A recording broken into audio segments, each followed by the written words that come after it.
Bismillahirrahmanirrahim. Assalamualaikum warahmatullahi wabarakatuh. Alhamdulillahirabbil alamin wa bihi nasta'in wa la umuri dunya waddin. Sugeng pinanggihan malih kali kula Nazwa Lintang Auriela ingkang wonten acara buka sareng wonten ing SMK Maarif NU Kalih Aji Barang. Kangge acaranipun ingkang setunggal pembukaan kaping kalih sambutan saking Ibu Guru. Acara ingkang kaping 3 mukodimah ingkang nomor sekawan lain-lain. Ingkang kaping gangsal penutup. Acara ingkang setunggal pembukaan. Monggo kita sareng-sareng buka acara menika kalih waosan Ummul Kitab. Ngalah hadiniyah Al-Fatihah. Acara nomor kalih sambutan saking Ibu Guru. Monggo kula haturaken wekdal kalih tempatipun. Matur nuwun dumateng Ibu Guru ingkang sampun wekdalipun.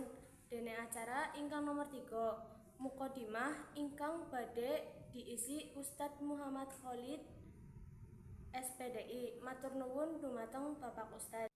Ingkang nomor sekawan acara lain-lain diisi buka puasa sesarengan. Monggo dumateng para tamu undangan kalih rencang-rencang sedaya kangge menikmati maman ingkang sampun disiapaken.